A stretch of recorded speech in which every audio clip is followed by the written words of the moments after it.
नमस्कार, नमस्ते बिहार में राहुल ओझा आपके साथ। नमस्कार, मैं आपके साथ लक्ष्मी। और इस वक्त की सबसे बड़ी खबर पटना से है, जहां दीघा में स्कूल के नाले से छात्र का शव मिलने के मामले में बेहद चौंकाने वाला खुलासा हुआ है।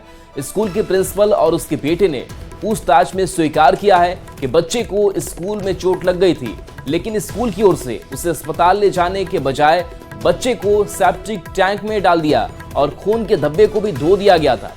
पूरे मामले में सीसीटीवी फुटेज की जांच और एफएसएल की अब तक की रिपोर्ट के आधार पर स्कूल के प्रिंसिपल और उसके बेटे को गिरफ्तार कर लिया गया है।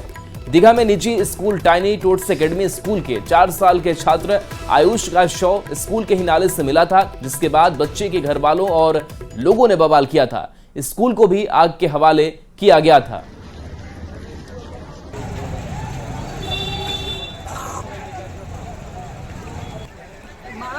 तो पटना से यह खबर आपको बता दें कि एक बच्चे को पहले खबर सामने आ रही थी कि अगवा करने की शिकायत दर्ज कराई गई थी, लेकिन स्कूल के ही नाले से बच्चे का शव बरामद हुआ। इसके बाद पूछताछ जब की गई तो पता चला कि प्रिंसिपल ने उसको सेप्टिक टैंक में डाल दिया था। बच्चे को स्कूल में चोट लग गई थी और इसके बाद उसे अस्पताल ले जाने की बजाय बच्चे को पहले सेप्टिक टैंक में डाला और उसके बाद फिर नाले में डाल दिया गया बच्चे को।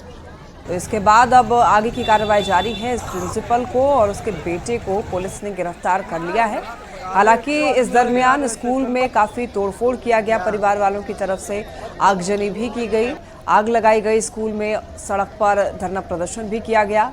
हालांकि पुलिस ने कार्रवाई करते हुए लोगों को समझाया और खोजबीन की। और बताते चले आपको कि प्रिंसिपल और उसके बेटे को गिरफ्तार पुलिस ने कर लिया है, लोगों को समझाया है। आगे की कार्रवाई इस मामले को लेकर के चल रही है।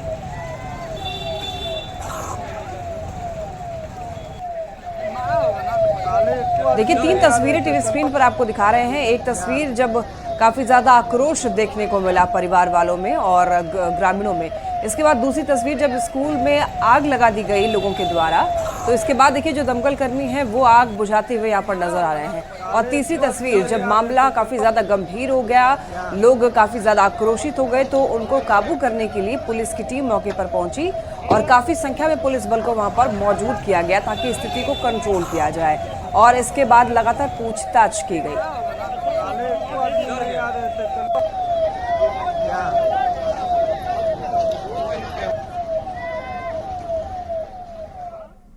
गोपालगंज में 3 दोस्त अचानक घर छोड़ करके लापता हो गए। ये घटना कुचायकोट थाना क्षेत्र के करमैनी गांव की है। युवकों के परिजनों ने अपहरण की आशंका जताते हुए थाने में शिकायत दर्ज कराई। हालांकि पुलिस को तीनों छात्रों का लोकेशन मध्य प्रदेश में मिला। परिजनों के अनुसार सभी छात्र 4 दिन पहले घर से कोचिंग पढ़ने की बात कहकर निकले, लेकिन वापस नहीं लौटे। तीनों छात्र 4 दिन से लापता हैं। फिलहाल पुलिस पूरे मामले की जांच पड़ताल में जुटी हुई है। सूचना मिली थी कि 3 बच्चे जो हैं वो घर से फरार हो गए हैं। इसके लिए हम लोगों ने तत्काल एक अपहरण का केस दर्ज किया 14 तारीख को ही, और एक एसआईटी का गठन भी अगले दिन कर दिया है एसडीपीओ सदर के नेतृत्व में, और टीम लगी हुई है। अब तक किसी तरह की फिरौती की डिमांड नहीं सामने आई है। और अभी तक के अनुसंधान में ऐसा पता चला है कि जो बच्चे हैं आपस में कुछ प्लानिंग कर वो कहीं घूमने चले गए हैं, और उसके साक्ष्य भी मिले हैं कि उनकी किस रूट से वो जाने वाले थे, कौन सी ट्रेन पकड़कर जाने वाले थे। ये सारे साक्ष्य मिले हैं। तो हम लोग अब कोशिश कर रहे हैं कि जल्दी से जल्दी इनको लोकेट किया जा सके और सुरक्षित जो है वापस घर लाया जा सके। बेगूसराय में काली मंदिर के पास पति पत्नी का हाई वोल्टेज ड्रामा देखने के लिए लोगों की भीड़ इकट्ठी हो गई। पति को किसी दूसरी महिला के साथ सड़क पर देखकर उसकी पत्नी ने हंगामा खड़ा कर दिया। पत्नी ने पति पर कई महीने पहले दूसरी शादी करने का आरोप लगाया है। हालांकि अभी तक कोर्ट से दोनों का तलाक नहीं हुआ है। वहीं पति ने दूसरी महिला से शादी करने की बात को साफ साफ इनकार किया है। ने क्या मेरे को बोला बेड रेस्ट असासिन बोला था, मेरे को सारा काम नौकरानी कराया। तो बच्चा को नहीं देने दिया? खराब हो गया, 8 महीना में ऑपरेशन हो गया बच्चा मेरा। दोनों बच्चा को नहीं दिया? अभी मार बच्चा खराब हो गया। एक बच्चा मेरा 9 साल का, देखे अभी सामने खींच कर ले लिया मेरे से, मार पीट करके मेरे को भगा दिया और डिवोर्स केस कर दिया। काहे नहीं रखना चाहता आपको? रखना काहे नहीं चाहता आपको? अरे भैया मेरा क्या बोले, इतना दुख दिया, कुछ भी करे, मारे पीटे, कुछ करे, हो मैं कुछ ना बोलूं तो क्या करे, इंसान बोल दे। मेरा पति की तबीयत खराब हो गया है, हम बोले कि इनको हमको गाड़ी पकड़ा दीजिए, हम चले जाएंगे। सिर्फ हमको गाड़ी पकड़ा देंगे, हम चले जाएंगे। आपका शादी कहाँ हुआ है? मेरा जब भतीजा दिया मेरा शादी। आपका पति है? हाँ मेरा पति है। क्या नाम है? मेरा पति का नाम सुमन है। सुमन है। कब शादी हुई थी आपका? मेरा यही हो गया, मेरा शादी का 5-6 महीना हो गया। 5-6 महीना। पिताजी का नाम क्या है आपका? मेरा पिताजी का नाम है कैलाश। आपका घर वहीं है? शादी कहाँ हुआ आपका? मेरा शादी हुआ जदिया में। आपका अपना घर कहाँ है? मेरा अपना घर अररिया। अररिया। क्या ये गार्जियनशिप का और मेंटेनेंस का 432/2021 पटना में केस की हुई है। वही केस में चल रहा है। बार बार ये रोज आके रास्ता में कभी रोक के, कभी अति करके, कभी बहन की हराती आनंद मार्गी है और बार बार डिस्टर्बेंस करती है लोग को घर पे। कभी रंगबा से फोन करवाती है, कभी कुछ। अभी इसको हम छोड़ने जा रहे थे, मेरे यहाँ काम करती है और ये जानबूझ के रोक के खींच के तुम शादी किया है, फलना किया है।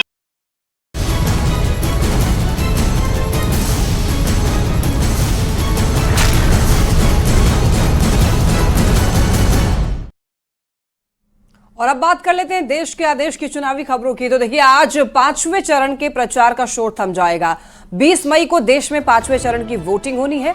8 राज्यों की 49 सीट पर वोटिंग होगी 20 तारीख को। तो बिहार में भी 5 सीट पर वोटिंग होनी है। सीतामढ़ी, मधुबनी, मुजफ्फरपुर में वोटिंग होगी।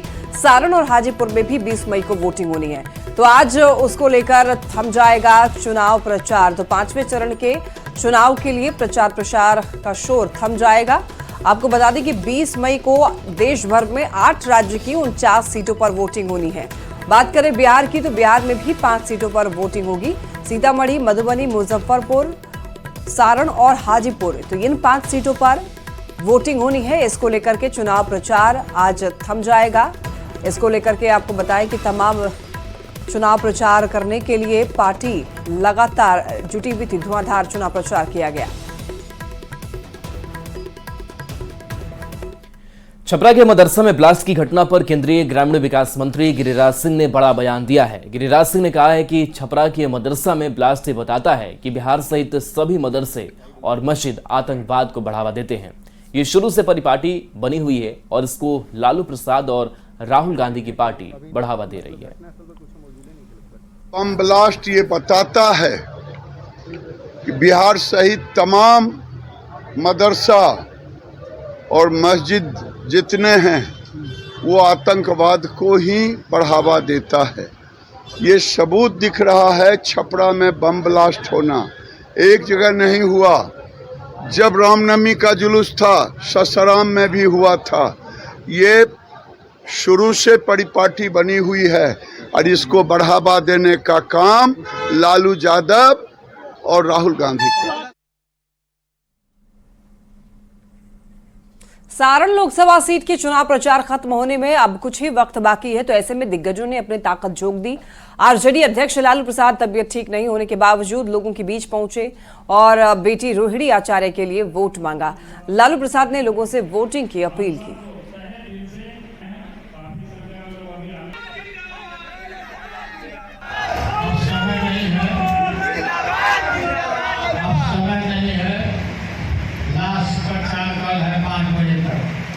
उसके बाद फिर वोट होगा। वोट के बाद फिर गिनती का डेट मालूम है। 4 जून को होगा। पूरे देश में गिनती शुरू होगा। उसमें आप देखेंगे कि चारों तरफ से नरेंद्र मोदी का सफाया हो गया। आज वाल्मीकिनगर के रुपही में सीएम नीतीश की चुनावी सभा है। एनडीए उम्मीदवार सुनील कुमार के लिए नीतीश कुमार वोट मांगेंगे। महाराजगंज में भी सीएम नीतीश कुमार की सभा है। तो आज नीतीश कुमार कई जगहों पर जाने वाले हैं जहां एनडीए प्रत्याशी के पक्ष में वोट की अपील करेंगे। तो सबसे पहले एनडीए उम्मीदवार सुनील कुमार के लिए वोट मांगेंगे। तो महाराजगंज भी सीएम पहुंचेंगे। नीतीश कुमार की वहां पर सभा होगी और यहां भी अपने प्रत्याशी के लिए वोट मांगते नजर आएंगे।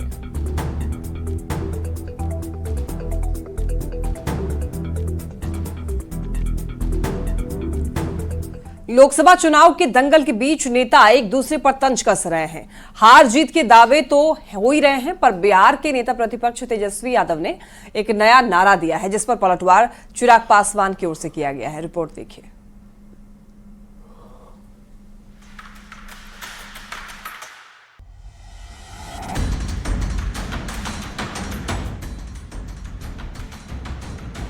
पांचवें चरण के लोकसभा चुनाव के दंगल के बीच नेता अपने अपने तरीके से जीत के दावे कर रहे हैं। नए नए शब्दों का प्रयोग भी हो रहा है। इसी बीच बिहार में नेता प्रतिपक्ष तेजस्वी यादव ने पीएम नरेंद्र मोदी पर हमला बोलते हुए एक नया नारा दिया। नारा है चेंज इन 24। तेजस्वी कहते हैं भारतीय जनता पार्टी से भारतीय जनता परेशान है, ऐसे में वो 2024 में बदलाव चाहती है। जनता कह रही है change in 24, change in 24। Bharatiya Janata परेशान है, भारतीय जनता परेशान है भारतीय जनता पार्टी से। तेजस्वी के बयान पर चिराग पासवान ने पलटवार किया। चिराग कहते हैं चेंज जरूर होगा। इंडिया अलायंस ने जो एक सीट जीती थी, इस बार वो भी उनसे छिन जाएगी। Change in 24। Okay, so there will be a change. The one seat जो ये लोग जीते हैं वो भी इनसे छिन जाएगी। सो महागठबंधन एक्चुअली 0 पे आउट होगा। ये एक चेंज जरूर आएगा। चेंज किसका होगा? सरकार जाएगी या फिर विपक्ष को सत्ता की कुर्सी मिलेगी? इसका फैसला तो 4 जून को ही होगा। पर तेजस्वी के नारे पर सियासत सुलग जरूर रही है। न्यूज़ 18 के लिए पटना से धर्मेंद्र के साथ ब्यूरो रिपोर्ट। बिहार के मुख्यमंत्री नीतीश कुमार ने पूर्वी चंपारण के केसरिया में एनडीए उम्मीदवार राधा मोहन सिंह के लिए और शिवहर के बैरगनिया में जेडीयू उम्मीदवार लवली आनंद के पक्ष में चुनावी जनसभा की। इस दौरान नीतीश कुमार ने आरजेडी अध्यक्ष लालू प्रसाद के परिवार पर जमकर हमला बोला।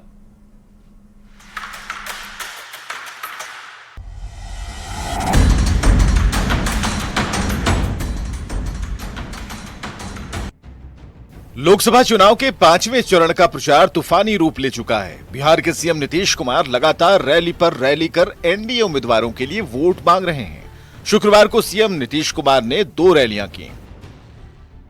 पूर्वी चंपारण के केसरिया में एनडीए उम्मीदवार राधा मोहन सिंह के पक्ष में जनसभा को संबोधित किया, तो शिवहर के बैरगनिया में रैली कर जेडीयू उम्मीदवार लवली आनंद के लिए वोट की अपील की। इस दौरान सीएम नीतीश ने अपनी सरकार के काम गिनाए और आरजेडी अध्यक्ष लालू प्रसाद के परिवार पर जमकर निशाना साधा। और बेटा बेटी सबको कितना बढ़ाया, ये कोई मतलब है था? हम लोगों को देखिए कि हम लोग इतने दिनों से हैं, हम लोग कोई अपने परिवार का कोई बात करते हैं? हम लोग का तो पूरा बिहार एक परिवार है और सब इज्जत करते हैं। नीतीश कुमार ने एक बार फिर लोगों को लालू परिवार के शासन की याद दिलाई और जोर देकर कहा कि आरजेडी के लोग सरकार में आने के बाद फिर से गड़बड़ कर रहे थे। तो ये लोग क्या करते थे? शाम के बाद लोग घर से बाहर नहीं निकल पाते थे, कहीं आने जाने का रास्ता नहीं था, पढ़ाई भी ठीक ढंग से नहीं होती थी, लोगों के इलाज का भी काम नहीं था। आरजेडी अध्यक्ष लालू प्रसाद के परिवार पर सीएम नीतीश कुमार के हमले पर पलटवार किया है आरजेडी के प्रवक्ता मृत्युंजय तिवारी ने। गड़बड़ तो एनडीए सरकार में हुआ है, 17 वर्षों से सिर्फ गड़बड़ हो रहा है, वो याद नहीं आ रहा है। तेजस्वी यादव जी ने अच्छा काम कर दिखाया, तो आदरणीय मुख्यमंत्री जी कह रहे हैं कि गड़बड़ कर रहे थे। लोकसभा चुनाव के 4 चरण की वोटिंग हो चुकी है। 5वें चरण में प्रचार के साथ जमकर एक दूसरे पर हमला हो रहा है। न्यूज़ 18 के लिए मोतिहारी से अवनीश और शिवहर से राकेश के साथ पटना से रवि एस नारायण की रिपोर्ट। और यहाँ वक्त हो चला एक छोटे से ब्रेक का, जल्द लौटेंगे।